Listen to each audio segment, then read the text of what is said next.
V torek 22. oktobra so v Medvoški knjižnici gostili že 18. domoznanski večer. Tokrat o Branislavi Sušnik, slovenski antropologinji, ki je s svojim delom izjemno zaznamovala Paragvaj. Sedaj pa jo počasi spoznavamo tudi Medvoščani, saj se je leta 1920 rodila prav v Medvodah. Projekt, ki ga skupaj s Frančiškom Tomšičem vodi medvoška založba Malinc, se bo sicer zaključil v mesecu marcu prihodnje leto, ko bomo obeležili 100. obletnico rojstva Branislave Sušnik. Projekt z naslovom Simbolni spomenik Branislavi Sušnik se je pričel v letošnji jeseni in tokratno odprtje razstave je sklepni del prvega dela projekta z naslovom Branislava Sušnik med vodami.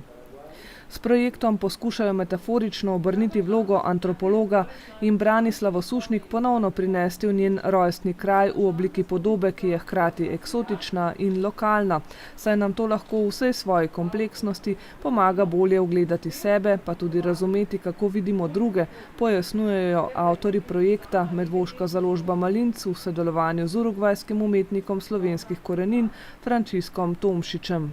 No es algo abstracto. En una investigación de este tipo que...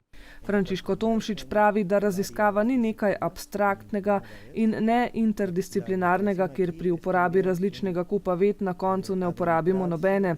Tu gre za to, da je želel prodreti v globino in je Branislava Sušnik v resnici postala orodje, s katerim je to lahko dosegel.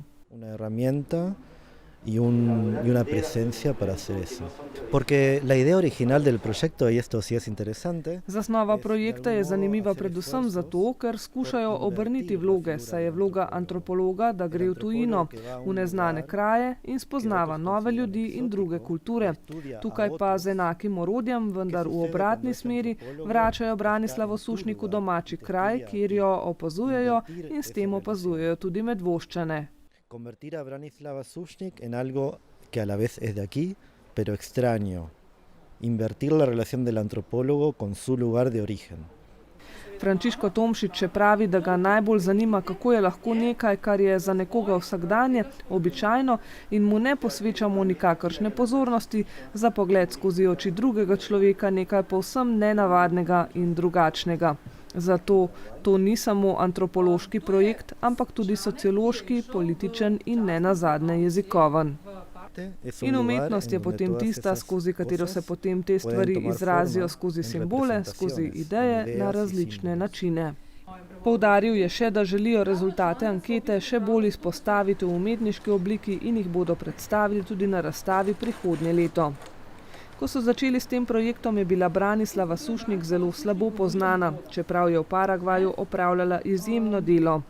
V teku projekta, v katerega so vključili tudi učence Medvoške osnovne šole in druge občane, pa se Branislava Sušnik vrača v prostor, iz katerega je po spletu okoliščin odšla v dokaj travmatičnih okoliščinah.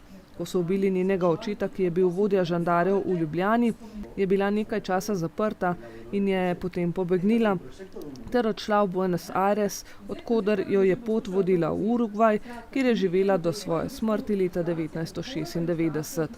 V Paragvaju je v svoji dolgi in bogati znanstveni karieri napisala teoretično osnovo za razvoj socialne antropologije in zgodovine Paragvaja ter številne študije o običajih in jezikih posameznih plemenskih skupnosti. Njena bibliografija zajema okoli 83 del, vendar je v Sloveniji njeno delo ostalo skoraj neopaženo. Ena stvar je gotovo ta nas odnos do preteklosti. Po drugi strani je gotovo povezano tudi s tem, da je bila ženska. Ona je bila v tistem času dejansko res unikum, ne? In zaradi tega je to, kar je v bistvu delala, še toliko bolj fascinantno. Gotovo je pa to povezano tudi s tem, ne, da je v bistvu ona pisala in se izražala v jeziku, ki ga v resnici Medvoščani ne razumemo. Se pravi, pisala je v španščini, sicer, kakor jaz vem, no, je pač nekatere besede še vedno dolga leta nadomeščala slovenskimi, če kaj po špansko se ni mogla izraziti, je to pač izrazila v slovenščini, ampak sicer je pa ona se izreden, fascinanten talent za jezike in se je menda naučila španščine med potjo v Latinsko Ameriko, se pravi v enem mesecu, ne, se je naučila tega jezika. Sicer so rekli, da na začetku, da je precej bolj, bi rekla, okorno se izražala, pa mogoče zelo sofisticirano, zelo znanstveno, ampak ko je pa govorila, je bila pa zelo dobra predavateljica in se je zelo, bi rekla, zelo jasno in zelo didaktično tudi izražala. Tudi v anketi, ki jo je izpolnilo 179 učencev v sodelovanju s starši in 12 občanov, ki so anketo dobili v Medvoški knjižnici, se je izkazalo, da za Branislavo Sušnik ve le dobrih 13% vprašanih, a prav s pomočjo projekta je že danes ta odstotek zagotovo precej višji. Mi smo želeli v bistvu sprožiti zanimanje za njo. Sprožiti smo želeli to, da v bistvu ljudje začnejo razmišljati o njej in da začnejo tudi razmišljati o sebi. In to se mi zdi, da je tisto, kar pravzaprav smo že dosegli. Tako da bi rekla, en tak mali cilj projekta v resnici je že dosežen. Ne? To ne pomeni zdaj, da bomo seveda nehali.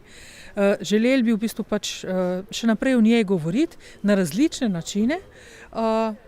In gotovo je tukaj umetnost tista, no to je meni se mi zdi tisto, kar je pač najpomembnejše. Ne? Se pravi, v bistvu umetnost je tista, ki v resnici tukaj res najbolj lahko, rekla, plastično, ne, izraži to, kar v resnici ona je bila in kar v resnici je tudi lahko za Medvode danes. Ne. Zanimiva razstava v Medvoški knjižnici bo na ogled tudi v mesecu novembru. O Branislavi Sušnik pa bo v knjižnici potekal tudi pogovorni večer z etnologinjo dr. Marijo Mojco Terčelj 12. novembra.